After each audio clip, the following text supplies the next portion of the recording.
Happy Friday, happy Friday. Coming up today on this episode of the social media scene, popular site OnlyFans is going celibate. Yeah, let that sink in for a second. Instagram is making music more searchable. LinkedIn is providing ratings and reviews for your services. And is HBO Max becoming the podcasting destination?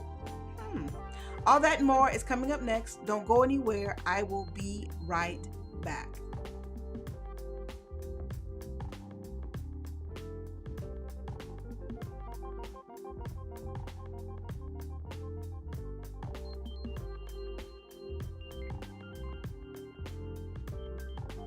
Happy Friday, happy Friday, happy Friday. How is everybody doing?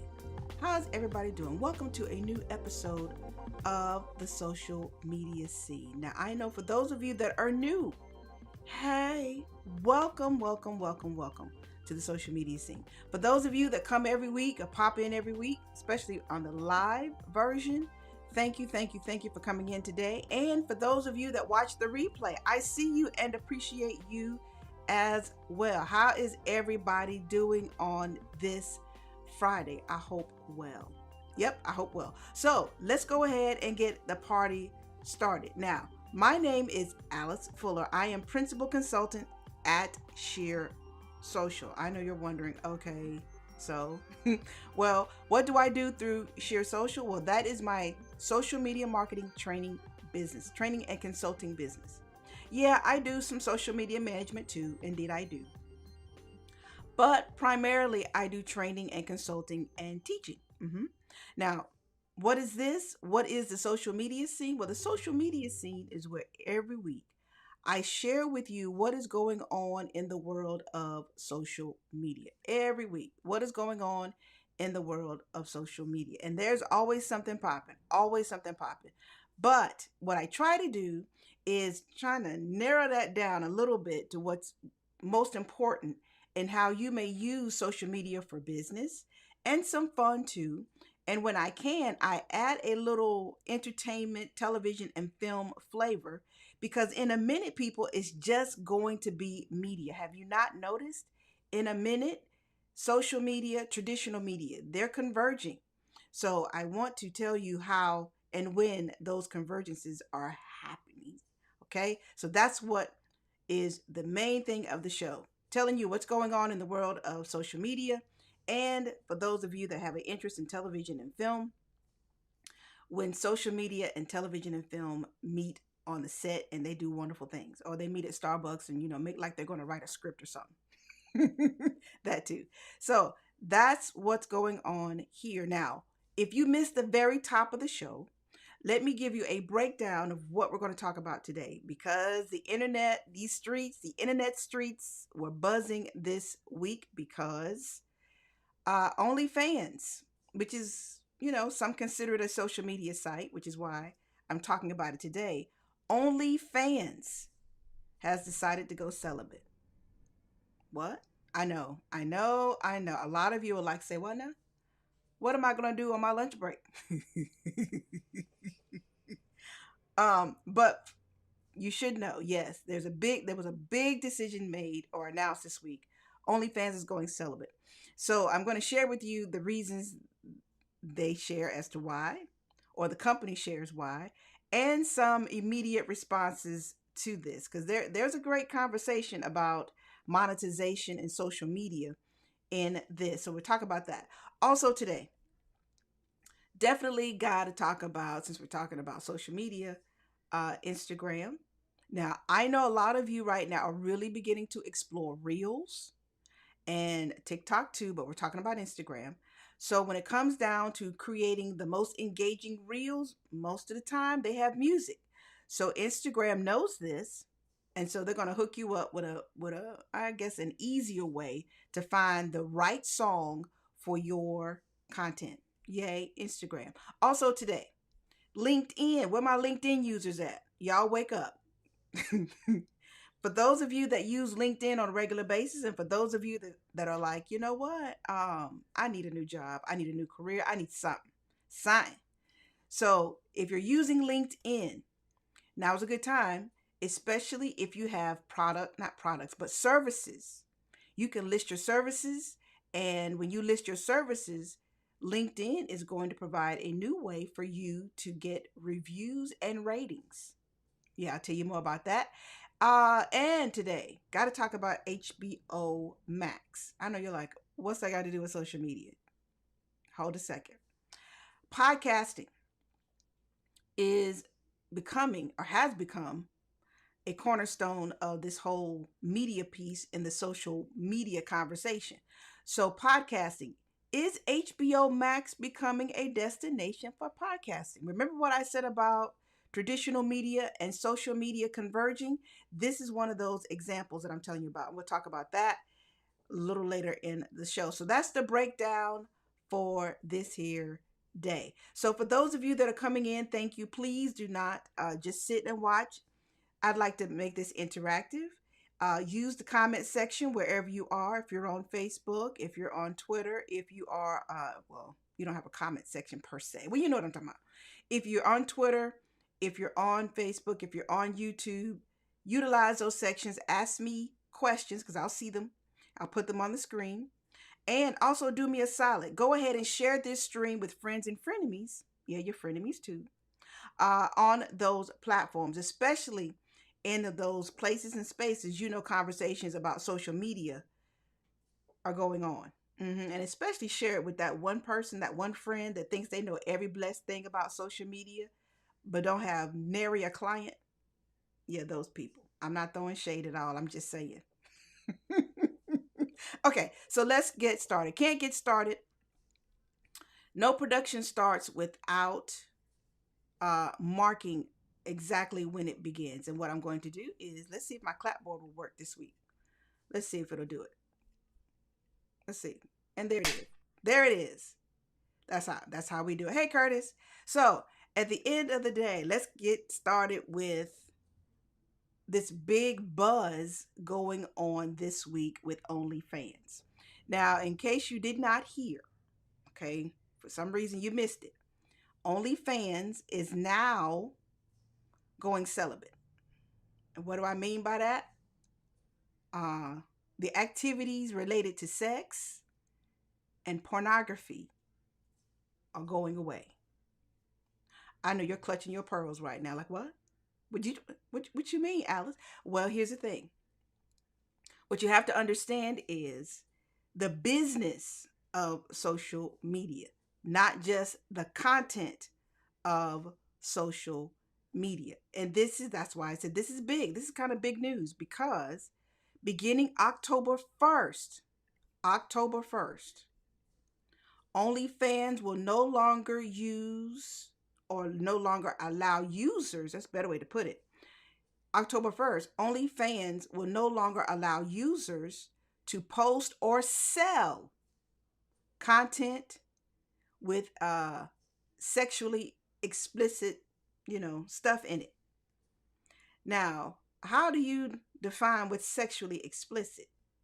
Well, that may depend on you, but at the end of the day, they seemingly have some way of doing it. Because what's porn? What's porn to some people may not be porn to other people, but it's kind of one of those things, you know it when you see it. We know it. We know it. We know what we know exactly what we are looking at. And that looks like porn. Some version of porn. So at the end of the day, October 1st, no longer will OnlyFans rely, and technically I don't want to say they rely heavily, but let's keep it real. Let's keep it honest for a second. If it had not been for the sexually explicit content, would we even know about OnlyFans? Because for a lot of us, that's how we were introduced to it. And I know you're looking at me like, so Alice, were you watching? You been on OnlyFans? In all honesty, I have not been on OnlyFans. Okay, I'm knowledgeable of the conversations around OnlyFans, and I have no judgment. If that is where you go for your entertainment, I ain't mad at you. Not at all. Some of that might be quite educational for you. But at the end of the day, October 1st, the company has decided we have to make a business decision, And we're doing this, as they say, and this is a quote, in order to ensure the long-term sustainability of the platform and to continue to host an inclusive community of creators and fans, we must evolve our content guidelines. They said that real nicely, didn't they? It's real nice, real nice, real nice. So basically, let me show it to you too from the horse's mouth. Now, my source is Twitter, of course, and this is somebody named Dan Primick, I think, and he works at Axios, one of my sources of information when I'm doing research for the show. And so let me show you this. I didn't mean to show you that. Sure didn't. But let me show you this. I can fix it. Hold on. Nope, not that. This is what I meant to share with you. Yeah, that part. So, effective October 1st, as you see here, he says this is the full statement from OnlyFans. OnlyFans will prohibit the posting of any content containing sexually explicit content. I already told you about that. I said content. It says conduct. Conduct and content are not necessarily the same thing, which is kind of interesting. And I told you they're doing it basically to, long-term business goals. Okay, we got that. Got all of that. These changes are to comply with the requests of our banking partners and payout providers. So you're just doing it for the money. Okay. Well, at the end of the day, it's a business. It says we will be sharing more details in the coming days. We will actively support and guide our creators through this change and content guidelines. We remain dedicated to our community of 130 million users and over 2 million creators that have earned over $5 billion on our platform. Okay. Of course, they say we remain committed to the highest levels of safety and content moderation for any social platform. Got that. All creators are verified prior to being able to upload any content on OnlyFans. And our uploaded content is checked by automated systems and human moderators. As part of our commitment to safety and transparency, we're releasing our monthly transparency report, July 2021. Okay. So that is the news. Good news or bad news, depending on how you look at it. And Curtis, you say you've never heard of OnlyFans. Bruh. How have you not heard of OnlyFans? How? I don't understand that. I mean, well, I do understand it. Let me put it this way. Hey Gwen. So Gwen Wallace has never heard of them either. Okay, really, y'all? Okay, so never heard of OnlyFans. I'm surprised. Maybe it's because I'm surprised because now I know, Curtis, you do a show around pop culture. That's why I'm surprised you've never heard of it.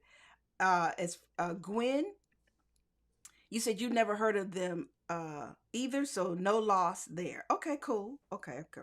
I should not assume that just because it appears that most people have heard of OnlyFans, especially if you're on any of these social media platforms, that filters down to 100% of everybody. It does not.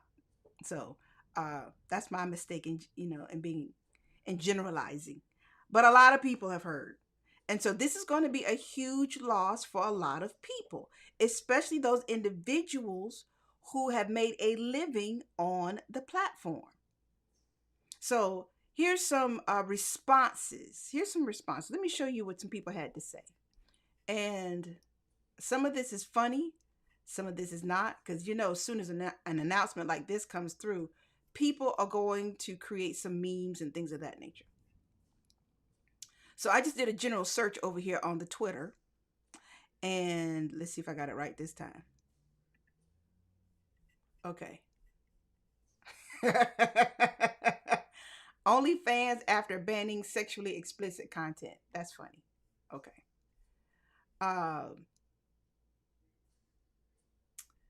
What is this? Sex work is work. You know what? I agree. I do. Um, OnlyFans now, OnlyFans in October. That's okay. That's funny. Okay. So at the end of the day, you see people got jokes and some good ones too. Some good ones. But I want you to look at this too. Now, I think it's Saeed Jones. He used to host a show on what network was it? I can't even remember. Oh, and I used to watch it pretty regularly too. And I can't even think where it is now, but that's because I'm older. But like he said, sex work is work. Uh, and then I like what Roseanne Gay has to say. I don't understand what OnlyFans thinks people will look at on their app if they ban sex work. Tumblr banned pornography and killed the site. Payment processors trying to dictate morality is ridiculous. Okay. So a lot of people had strong opinions about this. And I agree with Roxanne, because at the end of the day, if we remember, who remembers Tumblr first and foremost? Does anybody remember Tumblr? It was popping for a minute. And we liked it because it was blogging, but blogging for people who don't like to really write. Blogging, you could post your images and a little caption, call it a day. Okay, your memes, your gifs or gifs, or however you want to pronounce it. Cool. And it did have a huge population of sexual content on the platform.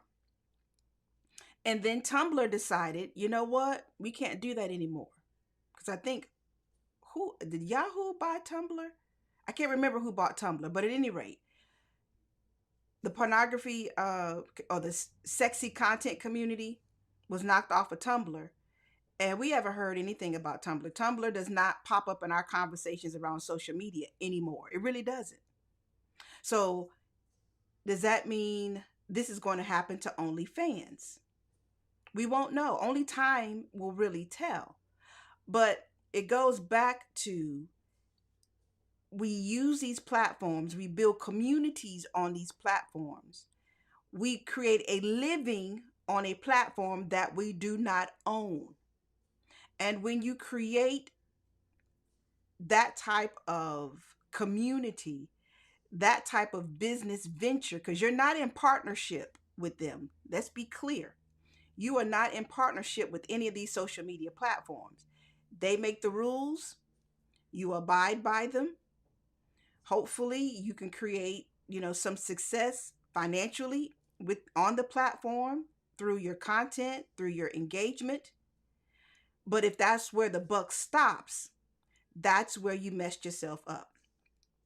Because hopefully those people that built their whole livelihood around OnlyFans, somehow they'll be able to take that same audience and move them elsewhere.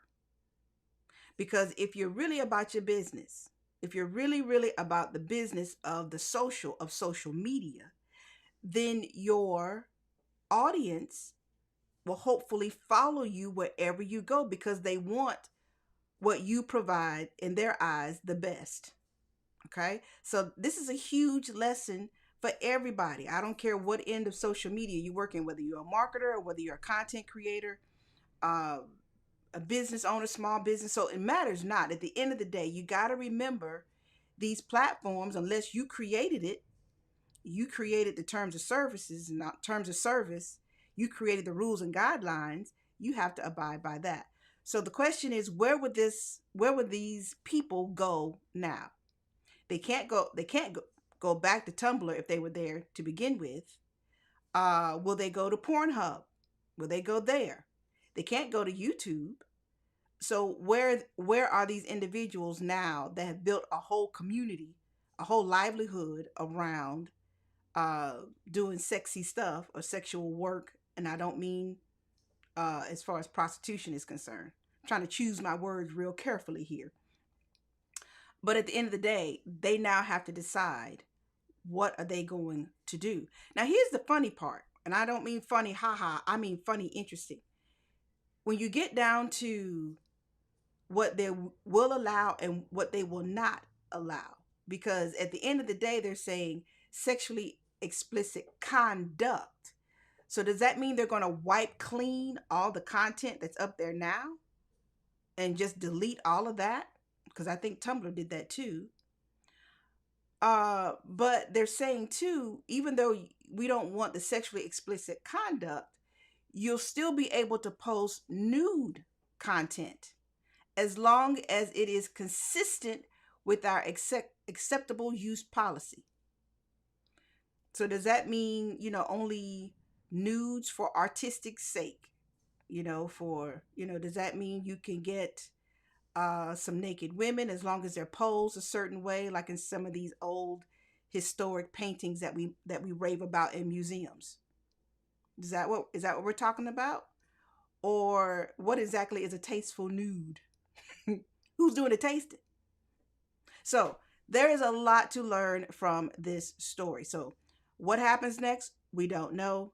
I'll keep you abreast, no pun intended, of what's going on. So let's move on because there is more news to talk about. Okay. So, what do I want my next story to be? The other big story today was not a big story, but this is something that I suspect a lot of you did not notice. If you are on Instagram, how many of you are actively using Instagram? Are you using Instagram to its fullest? Well, if you are, then you probably are using Reels, or at least exploring how to use Reels better. And you're probably exploring how to incorporate music in your little videos, right? Okay. At this point, Instagram understands that. They know what you need, and they also know they're pushing you toward using Reels for their purposes, not just for yours. So they have now made searching music a lot easier on the platform. So I tried this on my phone, and for whatever reason, it is not available for me. But maybe it's available for you. All you got to do is when you go to Instagram, and let me show you a picture so you know where to go. When you go to Instagram, go to search. And then when you go to search, I'm over here using social media today. That's my source of this and this photo. Just put in your favorite artist's name in the search. Don't do it now if you're watching this on the phone. If you're watching the show on the phone, don't do it now. But just put your favorite artist in the search. And what's going to happen is this. Let me get this up here.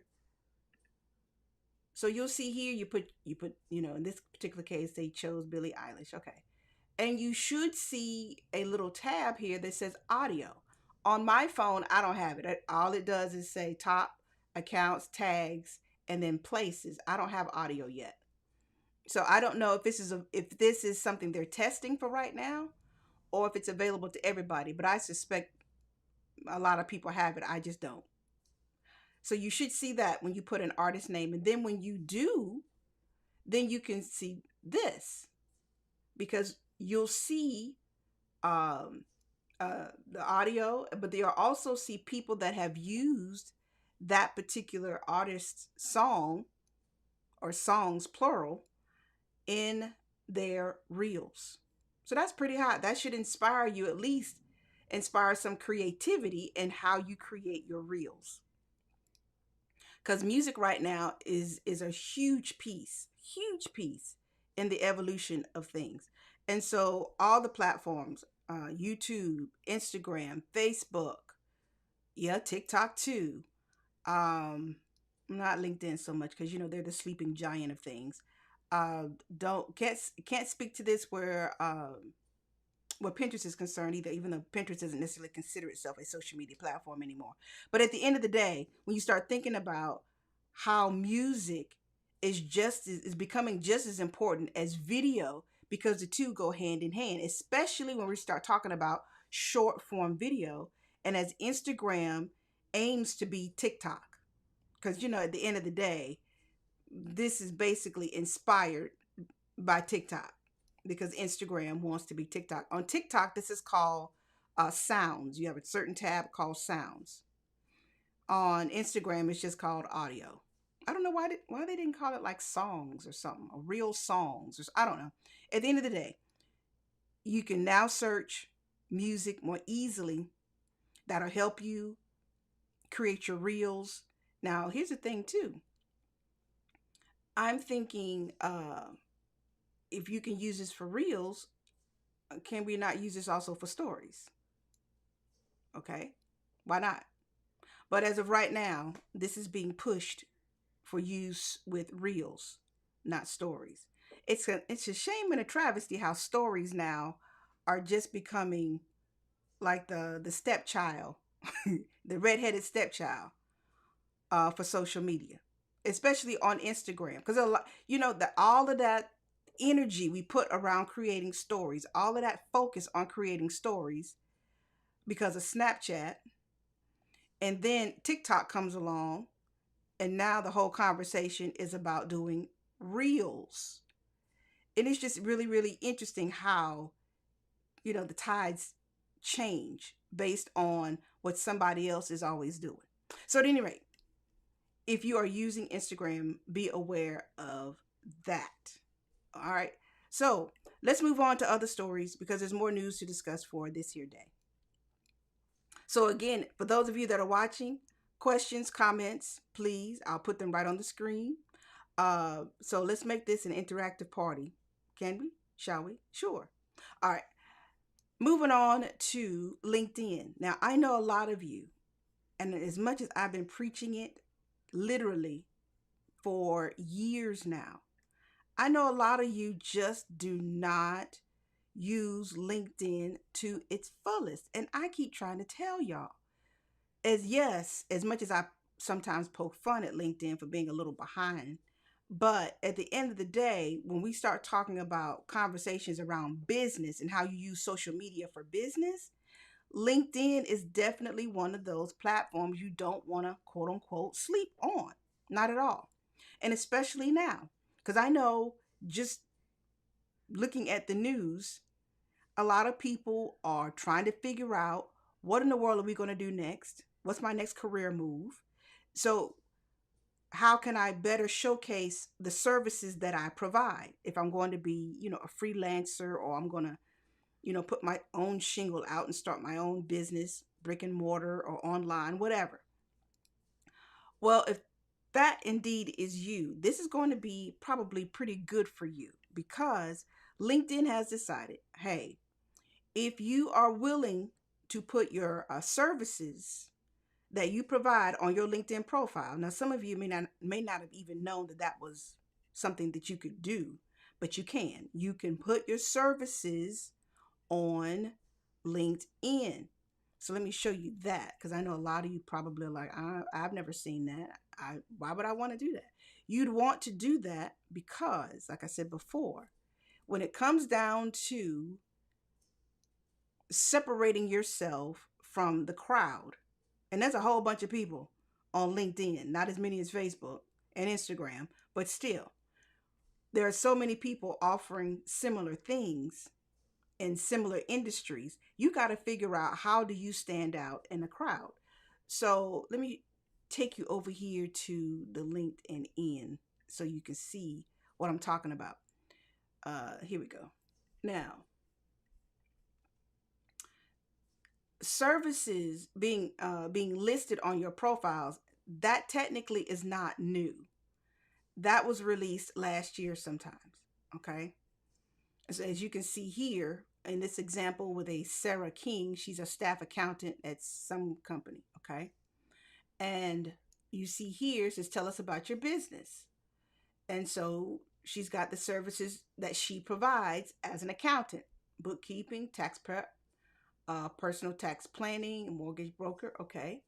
And then you see how it's listed literally right in her headline. And we know how, if you're looking at LinkedIn, I don't care whether it's on a desktop or whether you're looking at it on your phone, the eye always goes left to right, top to bottom. So as you can see, having your services literally right up under your headline on LinkedIn is really useful, not just for you, but also for the person that's seeking your services. Okay. So you can go in your settings and create that. So how do you do it? You go to your profile page, and then if this feature is turned on, you'll see a box under your profile that talks about how to showcase the services you provide. You click add services, then fill out the form. And then once you put in those details and you hit continue, and then voila, here's what you get in the end right here. Okay. That's a good thing. Now, the new thing is these services, say she wants, she'll use accounting and bookkeeping, or better said, tax prep and accounting. She would like a client or some clients to give her a review. Now, I know you're thinking, how does this differ from recommendations on LinkedIn? Okay.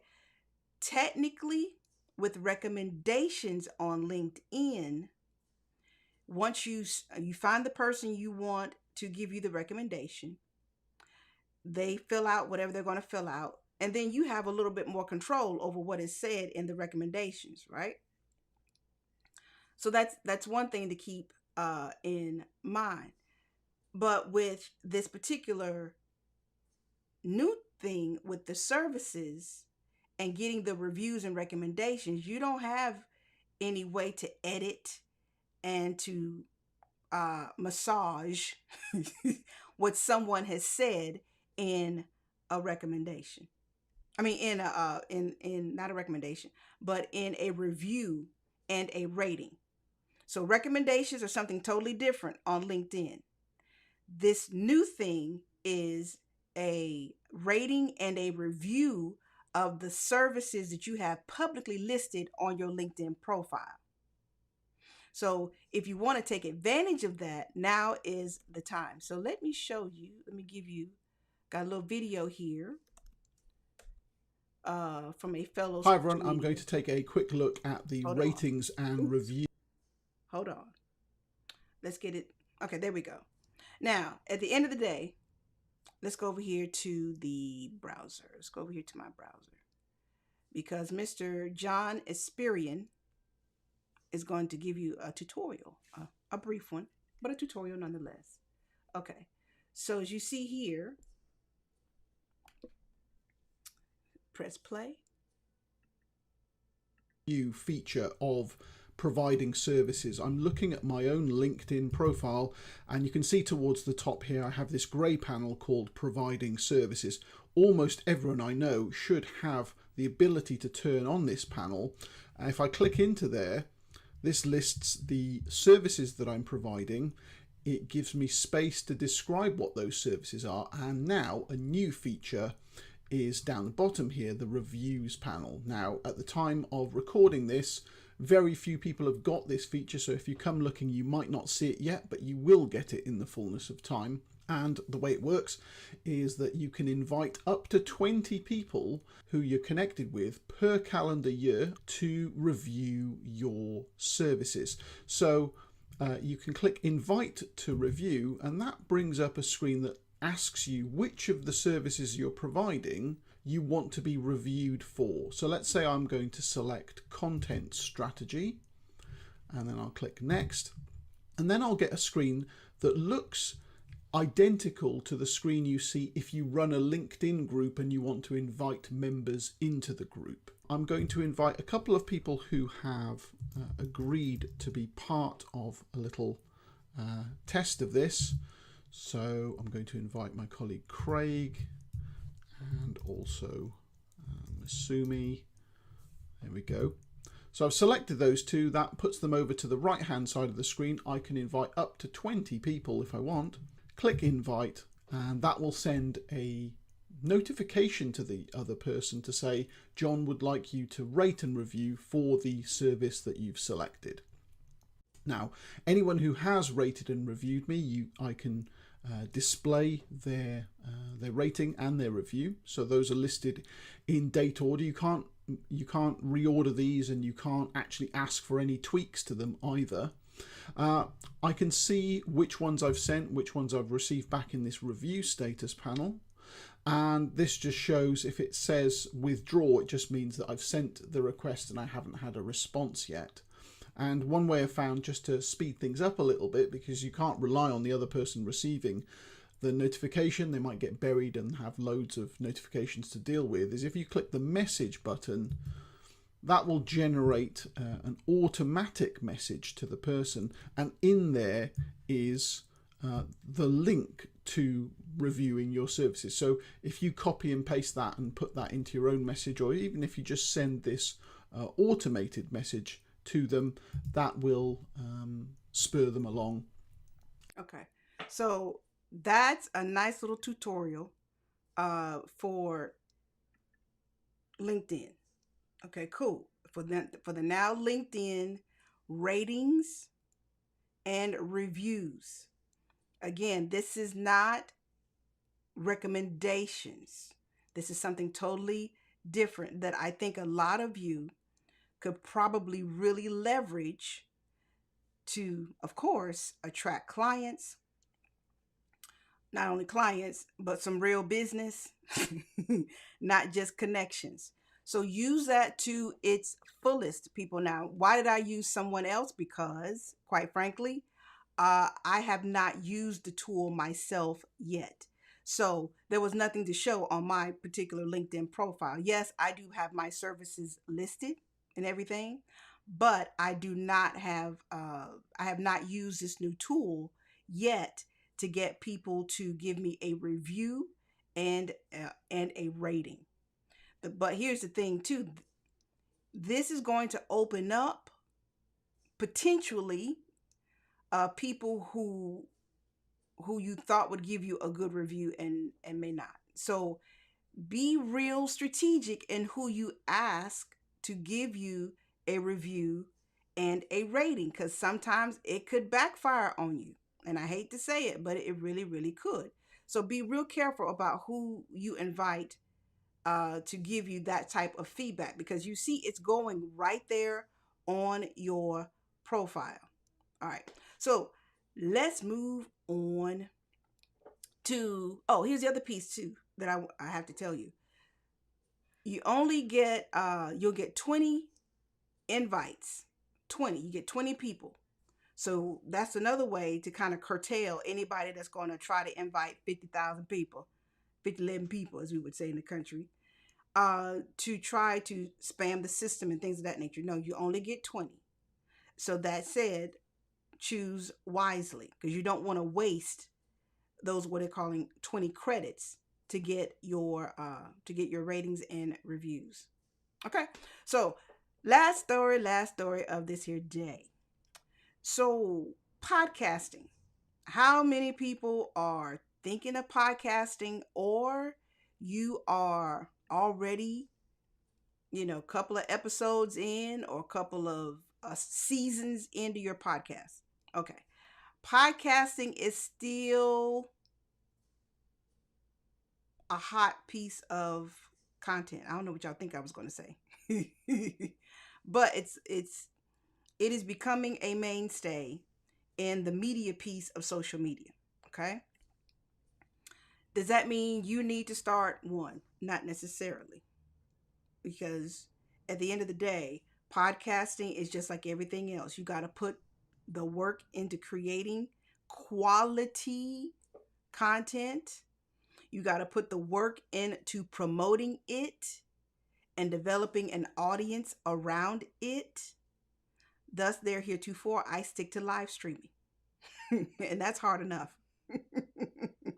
Okay, so for those of you that are really, really interested in podcasting, but not only interested in podcasting, you are also interested in Batman. Batman. Yeah, I'm talking about Batman, superhero, Batman.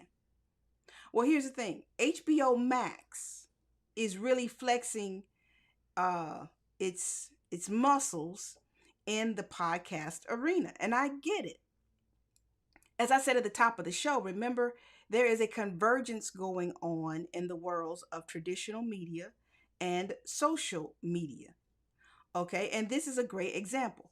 So when we start talking about HBO Max and Batman, HBO is going to HBO Max. Let me be clear on that. HBO Max will release its upcoming Batman podcast exclusively on the streaming platform. The streaming platform. So you're like, wait a minute. You just said HBO Max is going to stream a podcast on its streaming platform, not on YouTube, not on Spotify, not on Apple Podcasts, on the streaming platform. Yes, exactly what I said. That's what I said. You listen real good. Yep, that's what I said. hmm So, and if you haven't been noticing, HBO Max technically has really been leveraging podcasting to promote the various series and shows that it has in the streaming world. Yep. And I'm here for it. So, this particular podcast, Batman, the audio adventures,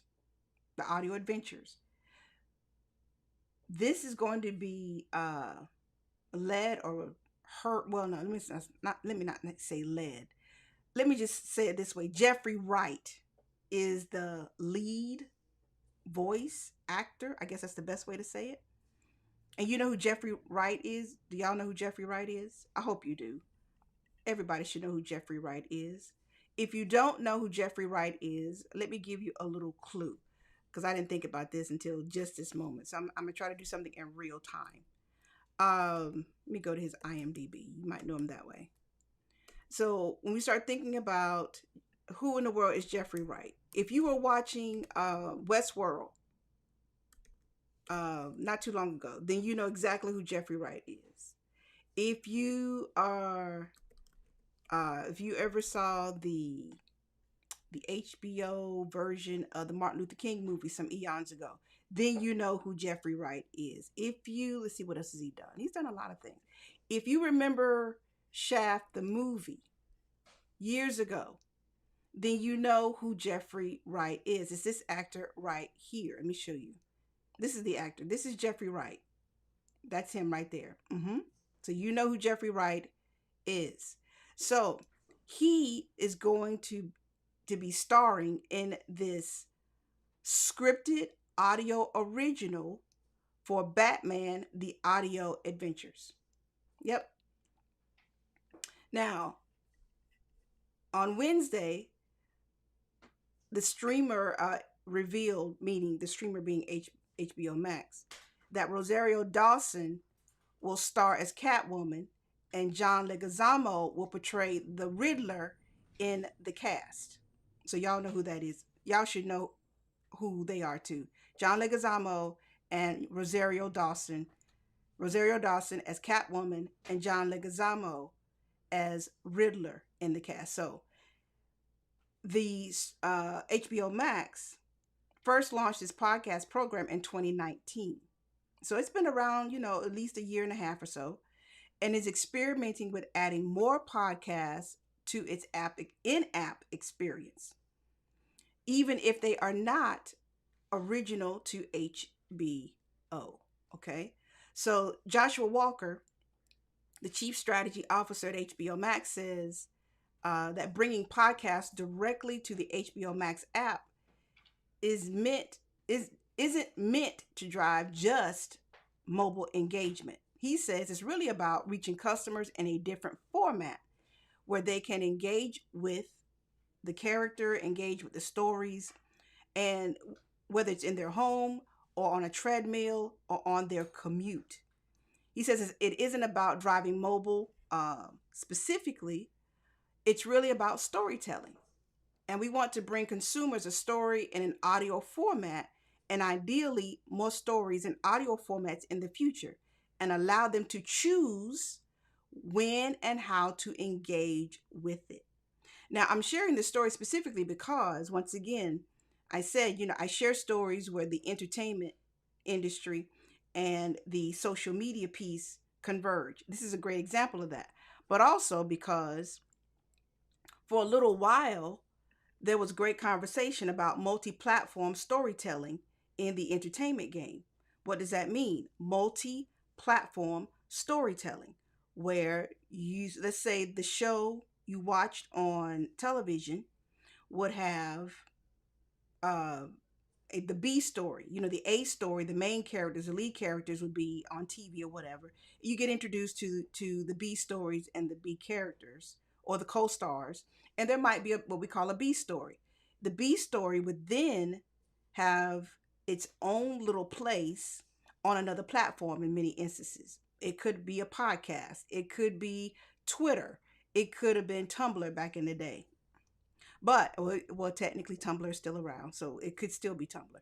But at the end of the day, multi-platform storytelling, wherein content can be found about a particular show, not just on television, and it can also be found on a mobile device. So we got the second screen playing into this, and now we have content everywhere. We heard about that.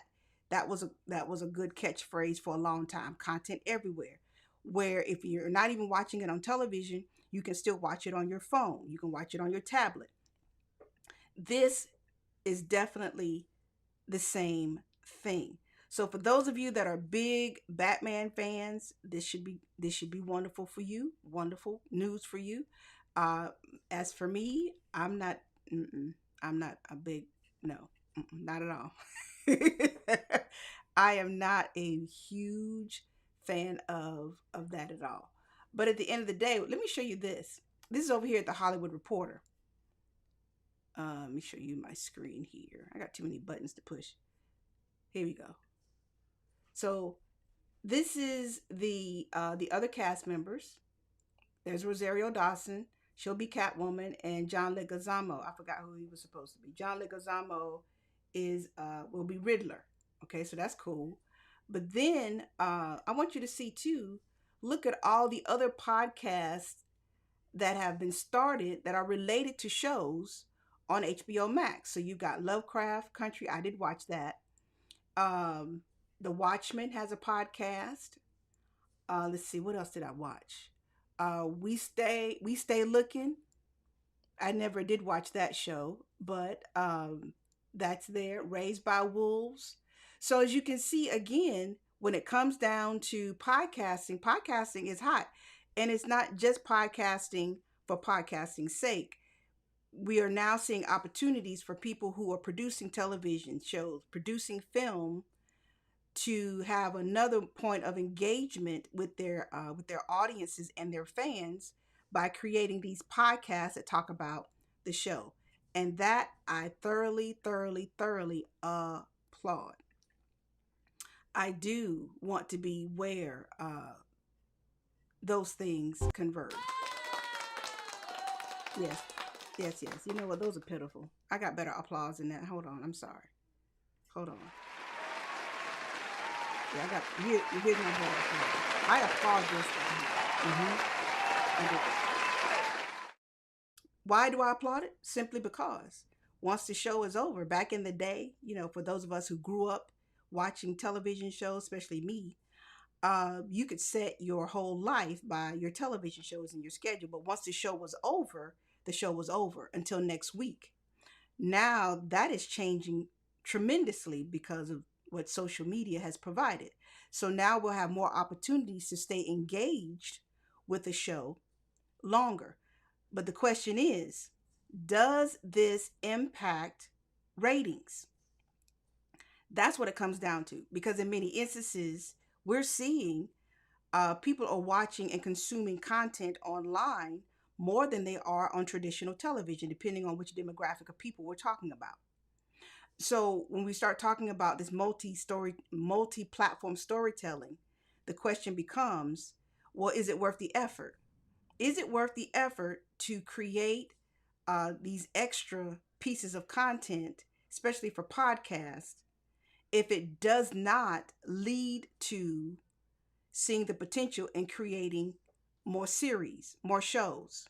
That's the big question, because Lovecraft Country was not renewed for another season. So that sucks.